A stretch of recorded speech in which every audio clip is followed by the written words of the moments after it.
عزوز سلامتنا تقبلوا فنونا مكتتال تركبوا كبرى سماتي داي إرترا عبزز اللهم سلام تعنان ناتمننا كموترو نلوم استدالوا زينا حيزنا لكم قريبنا لنا نمكتتالنا بخبر دعدنكم نلوم استدالوا كان تحستونا بريزيدنت إسياس أفوركي ناي سلسة معلت وقعوا ناي سرع قلت مفتام لومي ريال أتيلو نزز ملكز زينا حيزنا لنا بزرزر كسمعوا يهم ሚኒስትሪ ጉዳያት ወፃኢ ግብፂ ባድር አልዓቲ ግብፂ ምስ ግድብ ህዳሴ ተተሓሒዙ ኣብ ልዕሊ ኢትዮጵያ ወታደራዊ ሓይሊ ትጥቀም ድያ ተባሂሉ ዝቐረበሉ ሕቶ ወታደራዊ ስጉምቲ ናይ ምውሳድ ኣማራፂ ከምዘይተርፍ ተዛሪቡሎ ዝርዝር ትሕዝቱ ኣካል ናይዚ ዜና ክሰምዑ ኢኹም። ቦርድ ምርጫ ኢትዮጵያ ሻውዓይ ሃገራዊ ምርጫ ኣብ ክልል ትግራይ ንምክያድ ምድላዋት ይገብር ከም ዘሎ ክገልጽ እንከሎ ተቃውምቲ ፓርቲታት ትግራይ ግን ሉላው መሬት ትግራይ ከይተመልሰ ምርጫ አይነካይድና ዝበለ ተሪር መርገጽ ሒዞም ኣለው። ነዚ ዝምልከት ዜናውን ሙሉእ ትሕዝቶ ኣዳሊና ኣለና። ኣብ ደቡባዊ ሶማልያ ትርከብ ርእሰ ምምሕዳር ግዛት ጁባላንድ ካብ ፌደራላዊ ስርዓት ሶማልያ ወፅያ ርእሳ ዝቃለት መንግስቲ ንምምስራት ዝኣመተ መስርሕ ስግግር ምጅማሩ ወግዓዊ ተገይሩላ። ነዚ እውን ክሰምዑ ኢኹም።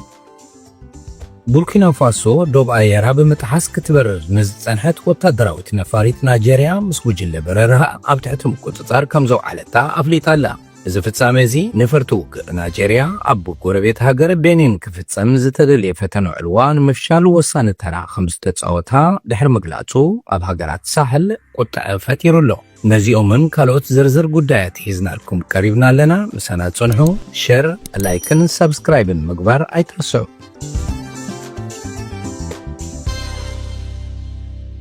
ቡርኪና ፋሶ ዶብ ኣየራ ብምጥሓስ ክትበርር ንዝፀንሐታ ወታደራዊት ነፋሪት ናይጀርያ ምስ ጉጅለ በረራ ኣብ ትሕቲ ቁፅፅር ከም ዘውዓለታ ኣፍሊጣ።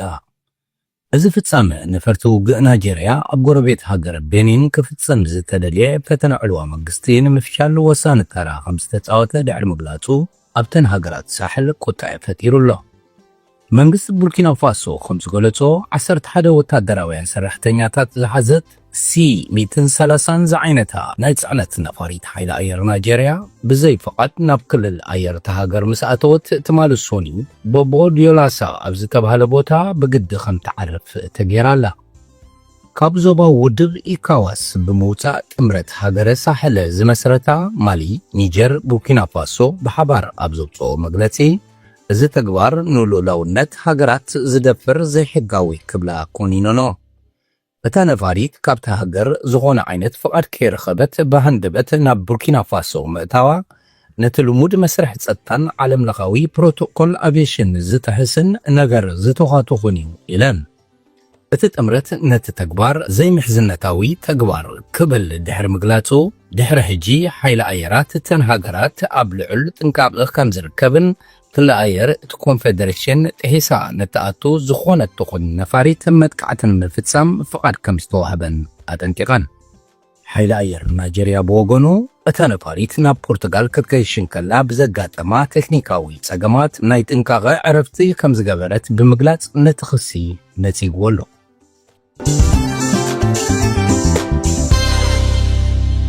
ኣብ ደቡብ ሶማልያ ትርከብ ርእሰ ምምሕዳር ግዝኣት ጁባላንድ ካብ ፌደራላዊ ስርዓት ሶማልያ ወፅያ ርእሳ ዝኸኣለት መንግስቲ ንምምስራት ዝኣመተ መስርሕ ስግግር ምጅማራ ወግዓዊ ገይራቶላ። ባይቶ ጁባሊላንድ ትማል ኣብ ዘካየዶ ህፁፅ ኣኼባ ንሕገ መንግስቲ እቲ ግዝኣት ብምምሕያሽ ጁባላንድ ኣካል ፌደራላዊ መንግስቲ ሶማልያ ምዃና ዝሕብሩ ዓንቀጻት ሙሉእ ብምሉእ ክስርዞም ወሲኑ። ብተወሳኺ ባይቶ እቲ ፌደራላዊ ግዝኣት ጁባላንድ ዝብል ወግዓዊ ስያሜ ብምቕያር ካብ ሕጂ ንድሓር መንግስቲ ጁባላንድ ተባሂሉ ክፅዋዕ ኣፅዲቑሎ።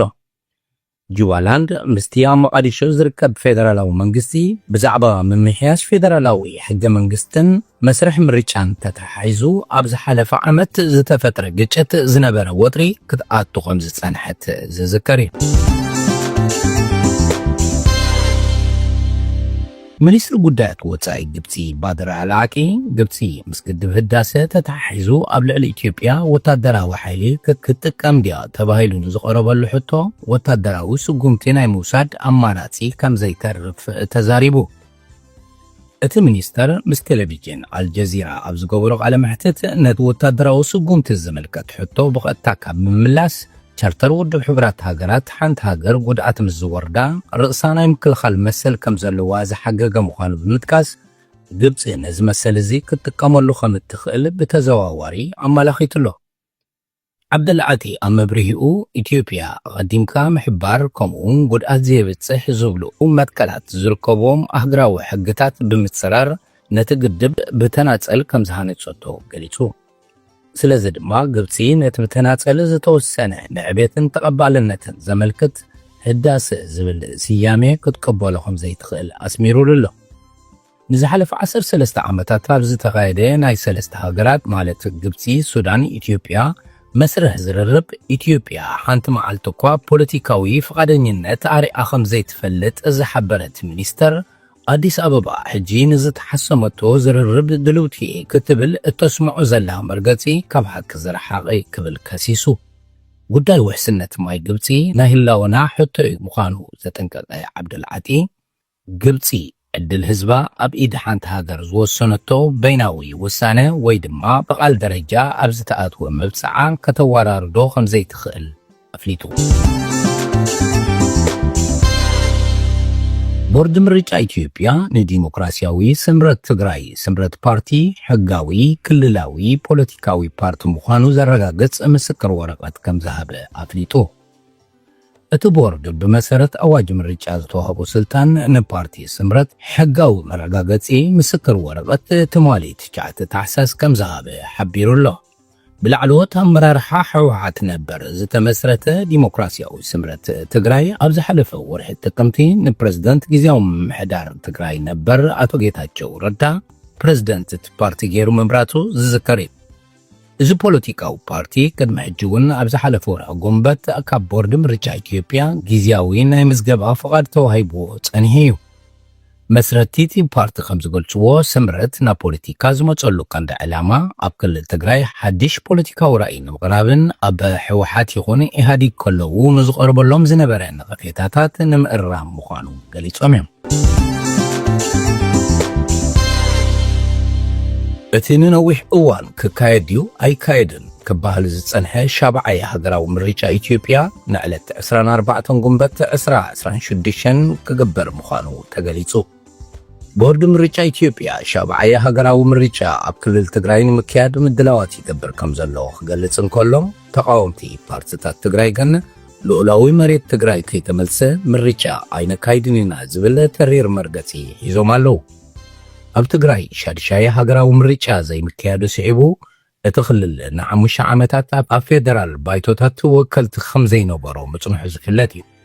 ቦርድ ምርጫ ነዚ ክፍተት ንምምላእ ኣብቲ ዝመጽእ ዓመት ዝካየድ ሻብዓይ ሃገራዊ ምርጫ ትግራይ ንኽትሳተፍ ይሰርሕ ከም ዘለዎ ኣፍሊጡ። ይኹን እምበር ተቃዋምቲ ፓርቲታት ትግራይ ልኡላዊ መሬት ትግራይ ናብቲ ቅድሚ ኩናት ዝነበሮ ሕገ መንግስታዊ ቦታ ከይተመልሰ ተማዛበልቲ ወገናት ናብ መረበቶም ከይተመልሱ ዝግበር ዝኾነ ይኹን ምርጫ ኣይንቕበልን ብምባል ቅድመ ኩነት ኣቐሚጦም ኣለዉ። እቲ ቦርድ ብወገኑ ምርጫ ምክያድ እቲ ሃገር እተገድዶ ሕገ መንግስታዊ መስርሕ ብምዃኑ እቲ ምርጫ ዘይተርፍን ዝካየድን ምዃኑ ኣረዲዩ። ምዝብ ዝተተሓሓዘ ቦርድ ምርጫ ከምቲ ምስ ካልኦት ክልላት ዝገብሮ ምርድዳእ ምስ ጊዜያዊ ምምሕዳር ትግራይ ንምግባር ፃዕርታት የካይድ ከም ዘሎ ገሊጹ። ንትግራይ ዝምልከት ዝርዝር መረዳእታታት ክወሃበና ሕቶ ኣቕሪብና ኣለና። ይኹን እምበር ካብቲ ጊዜያዊ ምምሕዳር መልሲ ኣይረኸብናን ድሕሪ ምባል ቦርድ ምርጫ ኢትዮጵያ እቲ ንጊዜያዊ ምምሕዳር ዝሓተቶ መረዳእታ ክሳብ ዝወሃቦ ከይተጸበየ ናይ ባዕሉ ስራሕ ይሰርሕን ይዳሎም ከም ዘሎ ብምምልካት መልሲ ምስ ረኸብና ናብቲ ክልል ኣቲና ዘድሊ ስራሕ ንምስራሕ ኩነታት ነማቻቸው ኣለና ክትብል ኣደ መንበር ናይቲ ቦርዲ ሓቢራ። ስለዚህ ይህ ምርጫ የማይቀር የሚከናወን የሚደረግ ነው። ምክንያቱም በአገሪቱ ሕግ ላይ የተቀመጠ አስገዳጅ የምርጫ ሂደት በመሆኑ .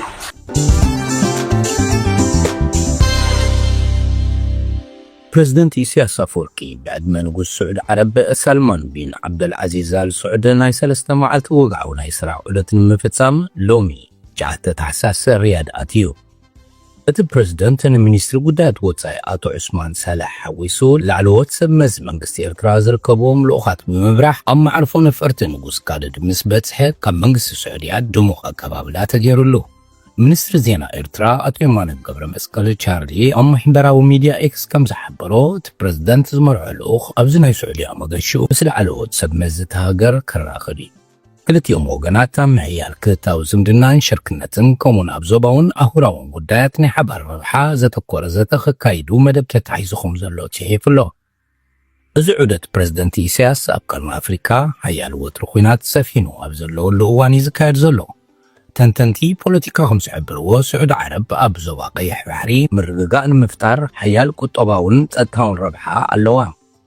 ብተወሳኺነት እናዓበየ ዝኸይድ ዘሎ ጽልዋ ዞባዊት መወዳድርታ ዝኾነት ሕብራት ኢማራት ዓረብ ኣብቲ ዞባ ንምምካት ትፅዕር ከም ዘላ ይንገር።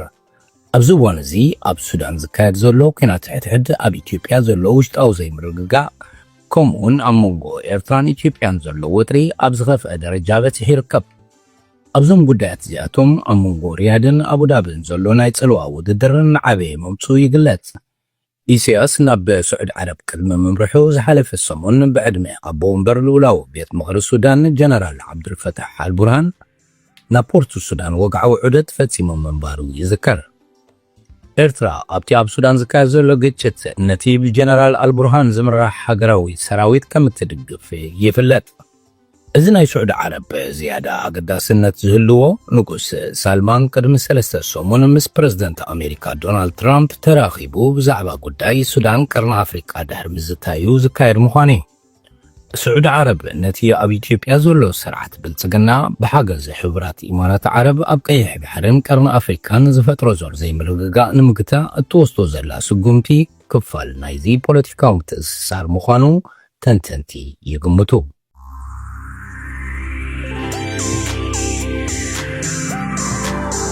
ክቡራት ሰማዕትና ንሎሚ ኣዳሊና ዝነበርና መደብ ኣብዚ ወዲና ኣለና። ኣብ ዝቕፅል ብኻልእ ትሕዝቶ ክንራኸብ ኢና።